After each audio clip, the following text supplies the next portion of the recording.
Boa tarde, meus queridos amores do terceiro aninho do Colégio Objetivo de Nhandeara.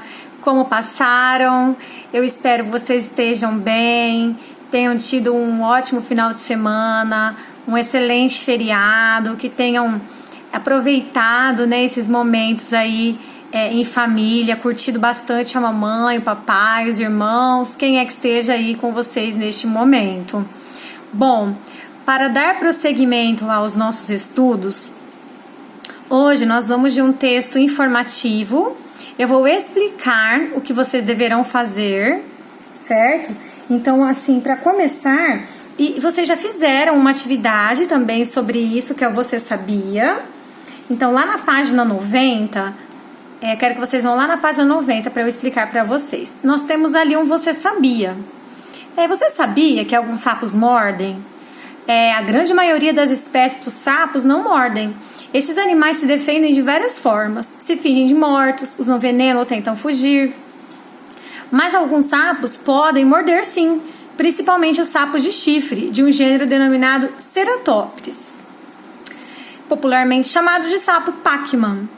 Você sabia que as abelhas habitam a Terra há aproximadamente 30 milhões de anos, que a maioria morre logo depois de picar e que o seu veneno vem sendo aplicado em várias pesquisas para o desenvolvimento de novos medicamentos e tratamentos médicos? Então, gente, vocês já fizeram um Você Sabia, que foi maravilhoso, um mais legal e mais interessante do que o outro. Fizeram o videozinho mostrando aquilo que vocês pesquisaram. Então, dando continuidade à nossa grande roda de descobertas, na nossa exploração e descoberta, nós vamos aí nessa página que explora muito isso que vocês já fizeram e prosseguir com a página 91, que tem um textinho ali, por que o beija-flor gosta de beijar as flores? Então, aqui, vocês irão ler esse textinho, que é um textinho Você Sabia. Todos esses textinhos, gente, Você Sabia, eles foram criados a partir de uma informação científica, certo? Porque depois eles trazem a resposta com todas as pesquisas que giram em torno daquela curiosidade. Vocês vão observar isso com o textinho do beija-flor. Então, olha só, antes de mais nada, verifique se há dúvida em relação ao significado de alguma palavra do texto. Se necessário, consulte o dicionário.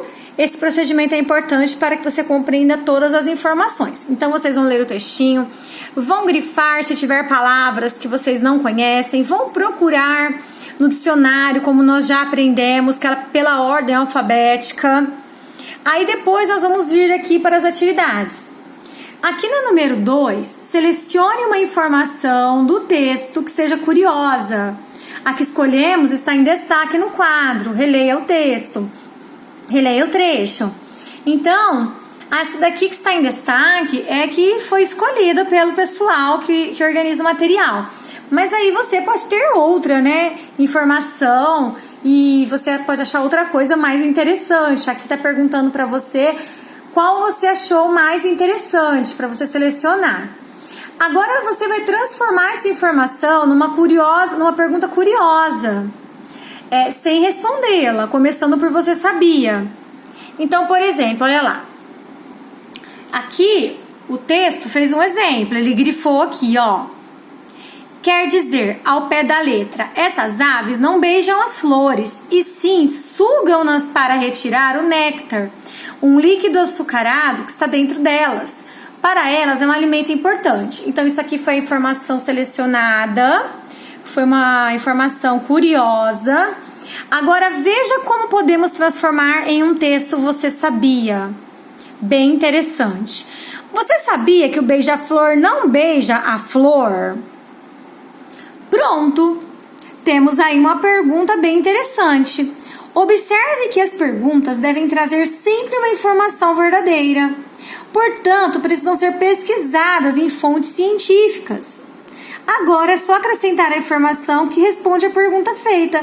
Para isso, é preciso fazer algumas alterações, que às vezes não dá certo retirar da forma como ela está no texto, deixando para o leitor. Então, olha só.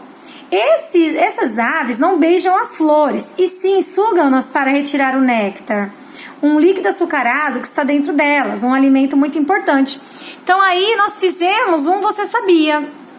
Você pode ilustrar seu texto com fotos ou desenhos. Vocês viram aqui que nós temos um desenho de um beija-flor. Sempre é interessante você ilustrar com um desenho, né? O seu Você Sabia. Se quiser, dê um toque pessoal, como se estivesse conversando com o leitor. Observe finalmente que, para chamar a atenção do leitor, o título do texto deve ser escrito em letras maiores.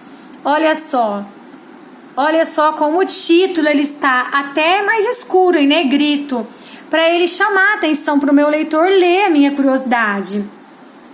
Agora, aqui no quadro, é só acrescentar a informação que responde à pergunta feita. Para isso, é preciso fazer algumas alterações na organização. Essa aqui eu já tinha lido, então vamos para 5. Você pode ilustrar seu texto, como eu mostrei. Veja então como ficou o nosso Você Sabia. Você sabia que o beija-flor não beija a flor? É verdade, essas aves não beijam as flores, elas sugam seu néctar, um líquido açucarado que está dentro delas e é o seu principal alimento. Então, olha só, aqui nós temos um Você Sabia, que foi retirado ali de alguma parte interessante. A própria pergunta já traz uma informação, depois você explica e tem uma ilustração, que é justamente vocês já fizeram, né? Olha só, aí nós temos ali, na página 93...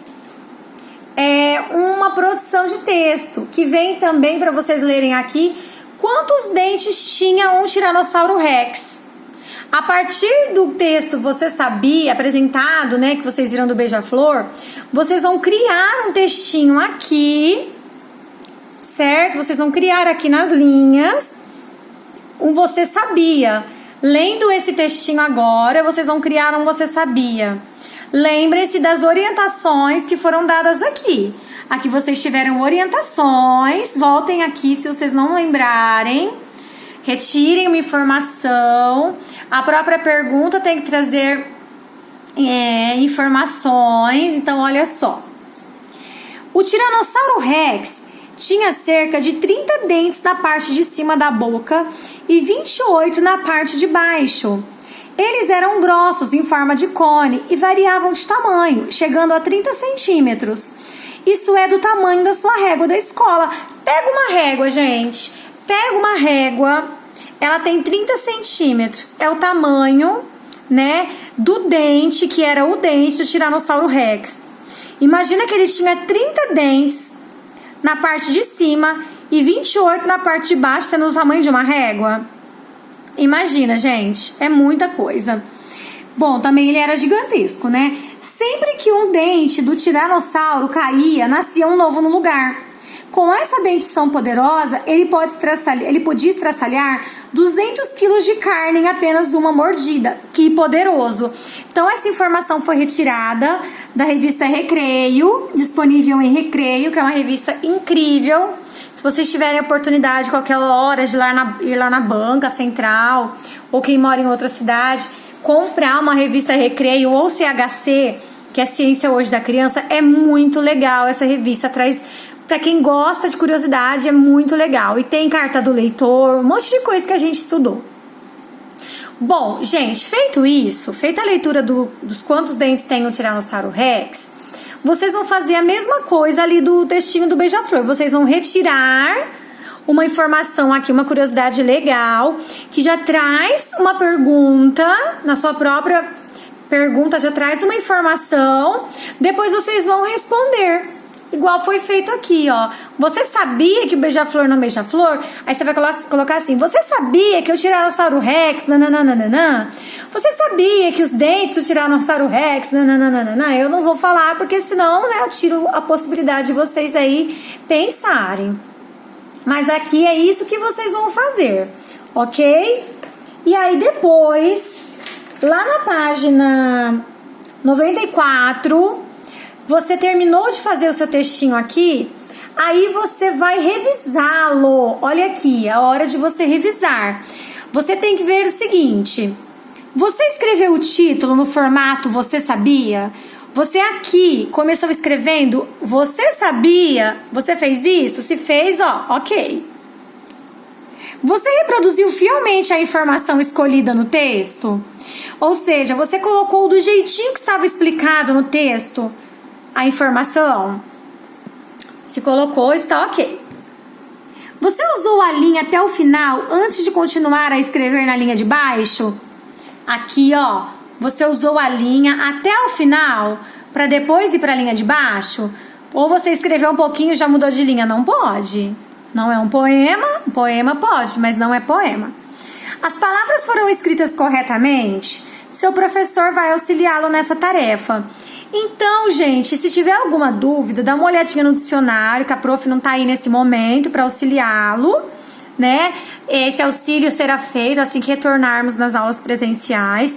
Mas aí pede um auxílio para a mamãe, se essa palavrinha que você tá com dúvida é assim mesmo, ou então procura no dicionário, tá? Só não fica com a dúvida. Se você tiver dúvida em relação a alguma palavrinha, alguma escrita, vamos lá buscar o dicionário. Você utilizou letra maiúscula no início das frases e em nomes de pessoas e lugares? Certo? Isso é muito importante. Tem pessoas que ainda não estão escrevendo com letra maiúscula para nomes próprios e não estão escrevendo para início de frases. Tá bom? Então, nessa revisãozinha aqui, é para fazer depois que você criar um Você Sabia aqui. Tudo bem, gente? Olha, depois nós vamos entrar na segunda-feira nesse conteúdo aqui, que é sobre Leonardo da Vinci. Mas eu não vou falar sobre isso hoje, porque eu vou deixar até essa parte aqui do Você Sabia, que aí vocês terão um trabalhinho de português para fazer, que eu vou explicar já para vocês. Então, essas páginas que eu expliquei são as 90, 91, 92, 93 e 94, que é aquela última que eu falei de você fazer a revisão do seu textinho, tá? Aí vai ter uma tarefinha que é a lição 19, nas páginas 135 e 136. Bom, agora nós vamos falar do trabalhinho de português. Dia 18 de abril, dia 18 foi semana passada, foi o Dia Nacional do Livro Infantil. Então eu trouxe aqui para vocês algumas informações sobre essa data tão importante para a literatura, né? Para a nossa literatura, sobretudo. E aí vocês farão um trabalhinho para homenagear esse dia, para homenagear o livro infantil. Então vamos lá, ó. Dia 18 de abril, Dia Nacional do Livro Infantil, é a data escolhida para celebrar a literatura infantil nacional. Isso porque, nesse dia, em 1882, nasceu o escritor Monteiro Lobato, considerado o pai da literatura infantil brasileira. Portanto, é uma data que celebra esse tipo de literatura e homenageia esse escritor, autor não só de textos para crianças, apesar de ser mais conhecido por eles. Inclusive, gente, o livrinho que vocês compraram, que nós iremos utilizar no terceiro bimestre, é do Monteiro Lobato. Certo? Vocês podem já, né, ler esse livro, se vocês estiverem com ele. Creio que ele ficou na escola. Mas se vocês já leram, né, vocês têm aí uma noção uma noção extensa até, sobre o Monteiro Lobato, né? Quem nunca ouviu falar no Monteiro Lobato, o criador da Emília, da Narizinho, do Sítio do Pica-Pau Amarelo, né? Que é uma história de encantamento, né? Que tem muitas histórias, assim, para vocês conhecerem.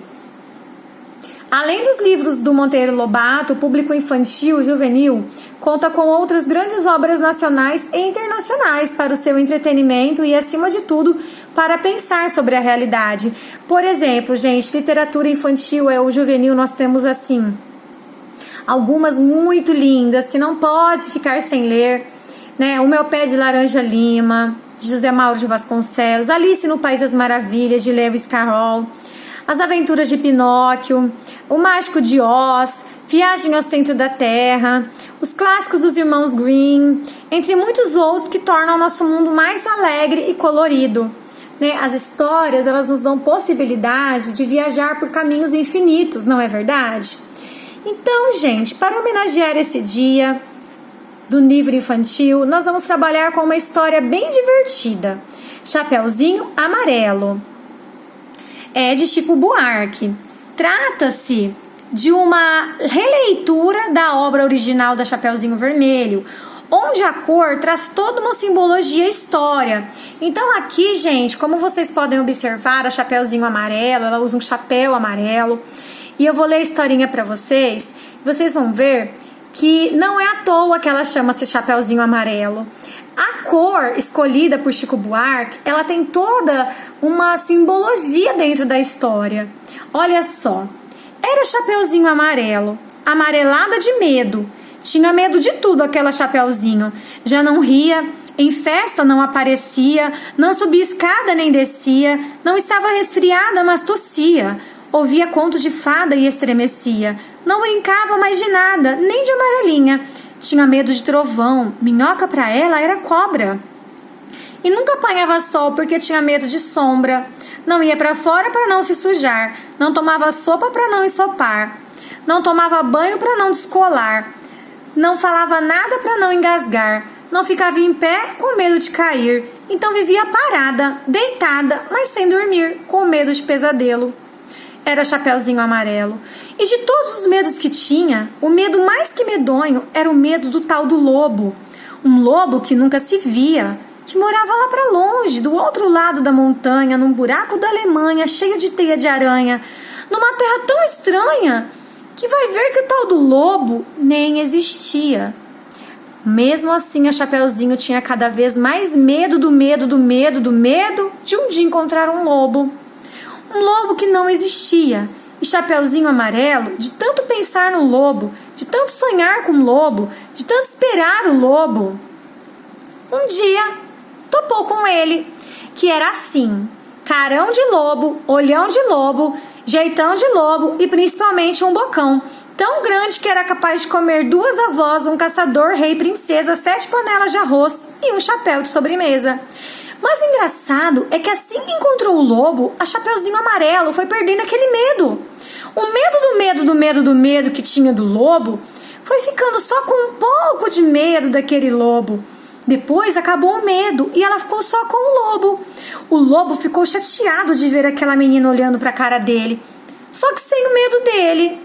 Ficou mesmo envergonhado, triste, murcho e branco azedo, porque um lobo tirado o medo é o arremedo de lobo. É feito um lobo sem pelo, um lobo pelado. O lobo ficou chateado. Ele gritou: sou um lobo! Mas a Chapeuzinho nada. E ele gritou: eu sou um lobo! E a Chapeuzinho deu risada. E ele berrou: eu sou um lobo! Chapeuzinho já meio enjoada, com vontade de brincar de outra coisa. Ele então gritou bem forte aquele seu nome de lobo umas 25 vezes, que era pro medo ir voltando e a menininha saber com quem não estava falando. Lobo, lobo, lobo, lobo, bolo, bolo. Aí Chapeuzinho encheu e disse: para assim agora já, do jeito que você tá. E o lobo parado assim, do jeito que o lobo estava, já não era mais um lobo, era um bolo. Um bolo de lobo fofo, tremendo que nem pudim, com medo de Chapeuzinho, com medo de ser comido, com vela e tudo inteirinho. Chapeuzinho não comeu aquele bolo de lobo porque sempre preferiu de chocolate. Aliás, ela agora come de tudo, menos sola de sapato. Não tem mais medo de chuva nem foge de carrapato. Cai, levanta, se machuca, vai à praia, entra no mato. Trepa em árvore, rouba fruta, depois joga amarelinha. Com o primo da vizinha, com a filha do jornaleiro, com a sobrinha da madrinha e o neto do sapateiro. Mesmo quando está sozinha, inventa uma brincadeira e transforma em companheiro cada medo que ela tinha. O raio virou o rai, barata é tabará, a bruxa virou chabru. Ah, outros companheiros da Chapeuzinho Amarelo, o gandrá, jacoru, o barantu e o pão bichopá. E todos os trosmons. Bom, pessoal, essa história, vocês viram que engraçada, né? É assim, ela tinha medo, mas aí depois ela foi perdendo medo. Por isso que ela chama Chapeuzinho Amarelo, porque ela é amarela de medo. Então, o que vocês farão, meus queridos? Meus maravilhosos? Vocês farão uma história, vocês criarão uma Chapeuzinho da sua versão. Para isso, você vai escolher uma cor e criar uma nova Chapeuzinho. Sua história pode ser feita em prosa, que é em texto corrido, ou em verso, pode ser um poema. Mas a cor escolhida por você deve ter direta relação com a história. Por exemplo, eu vou escolher fazer a Chapeuzinho Pink. Mas por que ela é pink? O que ela faz? Do que ela gosta? Por que a história é Chapeuzinho Pink? A minha Chapeuzinho vai ser Chapeuzinho cinza. Por que ela é Chapeuzinho cinza? Então tem que ter um porquê, certo? Na hora de você for falar a sua historinha. Por exemplo, Chapeuzinho Verde. Pode ser porque ela gosta de verduras, porque ela tem esperança, porque ela gosta de floresta. Chapeuzinho Marrom. Pode ser porque ela gosta de chocolate. Bom, você viu que a Chapeuzinho Amarela é amarelada de medo. Durante toda a narrativa, seus medos são contados ao leitor, até ler superando e aprender a lidar com ele. Então, busque uma cor que represente algo que você queira criar e mãos à obra. Após criar seu texto, é hora de fazer uma ilustração bem bonita. Queremos ver como é sua Chapeuzinho. Em uma sulfite, desenhe e pinte colocando o título da sua história centralizado. Você pode imprimir, se preferir, alguma imagem, mas deverá colorir priorizando a cor que escolheu. Se quiser, pode fazer uma borda. Use sua criatividade. Concluídas as duas etapas, texto e ilustração, é hora de compartilhar com o maior número de pessoas para que todos saboreiem essa nova personagem criada por você. Poste nas redes sociais com a seguinte legenda: comemoração ao Dia do Livro Infantil. Não se esqueça de marcar a professora Carol e a mantenedora Maria Rosa. Será um sucesso. O meu Instagram é @anacaroline.marques.37 e meu Facebook é Ana Caroline Marques. Pode colocar no story também, se você preferir. Aqui abaixo, gente, eu coloquei um exemplo meramente ilustrativo, tá? Para que vocês compreendam melhor essa parte da atividade que vocês farão. Aqui eu peguei como se você tivesse escolhido a Chapeuzinho Azul. Aí você vai colocar o nome aqui bem bonito: Chapeuzinho Azul, Chapeuzinho Pink, Chapeuzinho Rosa, Chapeuzinho Lilás, Chapeuzinho Verde. Vai fazer a Chapeuzinho sua, pode imprimir se você quiser, mas aí você tem que colorir. Pelo menos colorir, não pode imprimir colorido, tá? Aí você usa as cores, como ali é azul, ó, a capa é azul, a flor é azul. Você pode fazer uma borda azul, né? Fazer uma borda azul. Aqui você coloca o seu nome, eu coloquei o meu, só para vocês terem uma ideia. Coloquei a série e o nome da professora. Pessoal, eu espero que vocês gostem bastante de fazer esse trabalhinho. Ele vai compor a nota do primeiro bimestre, tudo bem? Juntamente com as outras atividades. Eu tenho certeza que será um sucesso. Estou muito curiosa para poder ler, ouvir e ver os seus trabalhos, que sempre arrasam, sempre são lindos, um mais lindo do que o outro. Muito obrigada pela atenção. Tenha um ótimo dia, um ótimo restante aí de semana. Um beijo no coração e fiquem com Deus.